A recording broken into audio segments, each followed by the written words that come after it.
বিসমিল্লাহির রহমানির রহিম।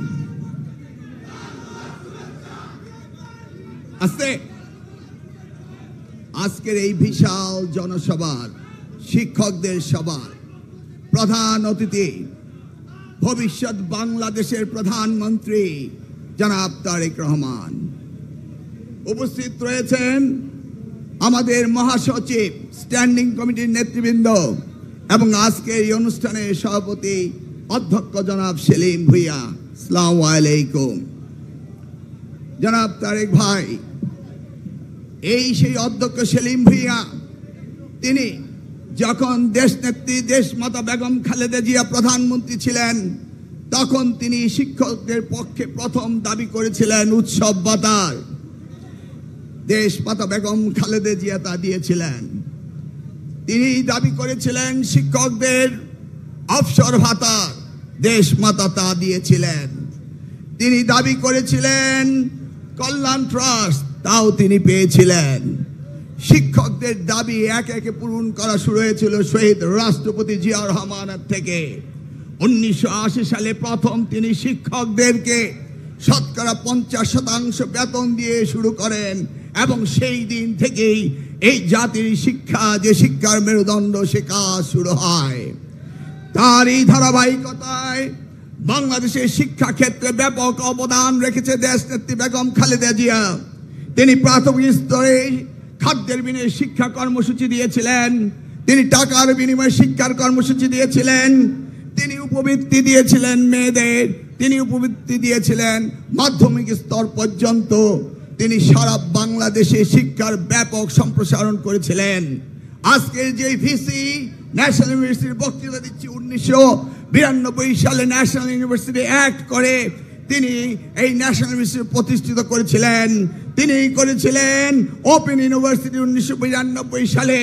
আজকে যে বেসরকারি বিশ্ববিদ্যালয় রয়েছে তারও প্রতিষ্ঠা করেছিলেন দেশনেত্রী বেগম খালেদা জিয়া 1992 সালে। শিক্ষার ব্যাপক উন্নয়ন তিনি করেছিলেন। পরবর্তীতে বিগত 17 বছর আপনি দেখেছেন ওই বাংলাদেশের শিক্ষা ব্যবস্থাকে নিউক্লিয়ার বোমা দিয়ে ধ্বংস করেনি, ধ্বংস করেছে শিক্ষা দিয়ে। এই শিক্ষাকে আপনার পুনরুদ্ধার করতে হবে। আমি জানি আপনি শিক্ষাকে কতটুকু ভালোবাসেন। আপনার পিতা যখন এদেশে গার্মেন্টস ব্যবসাকে প্রতিষ্ঠিত করেছিল, শহীদ রাষ্ট্রপতি জিয়াউর রহমান যখন প্রবাসীদেরকে বিদেশে পাঠিয়ে দেশের আজকের রেমিটেন্স যোদ্ধাদের দিয়ে দেশের হৃৎপিণ্ডকে চালিত রেখেছে, সেই প্রবাসীদের জন্য, সেই আগামী দিনে কর্মসংস্থানের জন্য আপনি আমাকে, যখন আমি পিএইচডি করছিলাম তখন আপনি আমার উপাত্ত পরিবর্তন করে বলেছিলেন আর্থসামাজিক উন্নয়নে বাংলাদেশে কারিগরি শিক্ষার কি ভূমিকা হবে সেই বিষয়ে কাজ করতে হবে। আমি জানি আপনি আগামী দিনে, আগামী প্রধানমন্ত্রী আল্লাহর রহমতে হওয়ার পরেই প্রথম বছরেই আপনি 1 কোটি লোকের কর্মসংস্থান দেওয়ার চিন্তা করছেন। সেই ব্যাপারে আপনি কাজ করছেন। আমাদের দৃঢ় বিশ্বাস রয়েছে জনাব তারেক রহমান, আমরা সকলেই আপনাকে চাই, বিএনপি আপনাকে চায়, আপনি আমাদের চান, কিন্তু আমার দৃঢ় বিশ্বাস আজকের প্রেক্ষাপটে বাংলাদেশ আপনার মতো নেতৃত্ব চায়। বাংলাদেশ আপনার দিকে তাকিয়ে আছে। আমি আমার প্রিয় শিক্ষকদের বলবো, আপনাদের জাতীয়করণ, আপনাদের ভাতাভাতি নিয়ে আপনাদের কোনো রকম চিন্তা করতে হবে না। আমি জানি তিনি ইংল্যান্ডে বসে উনার প্রথম প্রায়োরিটি শিক্ষা। আমি যখন শিক্ষা প্রতিমন্ত্রী ছিলাম তিনি কোনো দায়িত্বে ছিলেন না।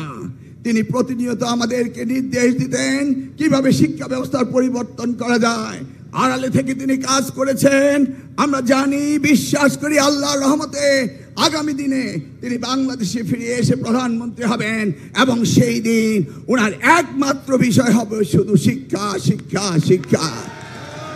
তাই আমি অধ্যক্ষ সেলিম ভুঁইয়ার সাথে একই সুরে বলবো, আপনার কাছে দাবি করার আমাদের কিছু নেই।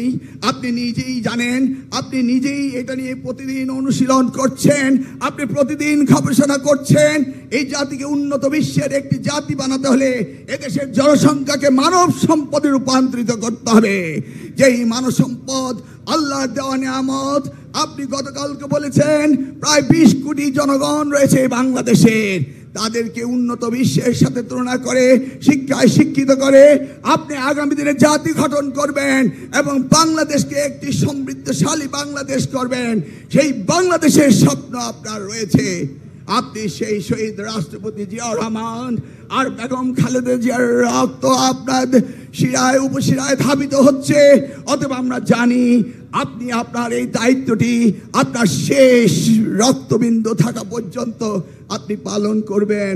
আমরা শুধু আল্লাহর কাছে দোয়া করব আপনার সুস্বাস্থ্য থাকুক এবং আমাদের প্রিয় নেত্রী দেশমাতা বেগম খালেদা জিয়া এই বাংলাদেশ সমৃদ্ধশালী বাংলাদেশ থেকে যাক, এই আহ্বান জানিয়ে বিদায় নিচ্ছি। আল্লাহ হাফেজ। বাংলাদেশ জিন্দাবাদ। শহীদ জিয়া অমর হোক। বেগম জিয়া সুস্থ থাকুক। তারেক রহমান আবার আমাদের দায়িত্ব নিয়ে এই বাংলাদেশ গড়ে তুলুক। ধন্যবাদ। আসসালামু আলাইকুম।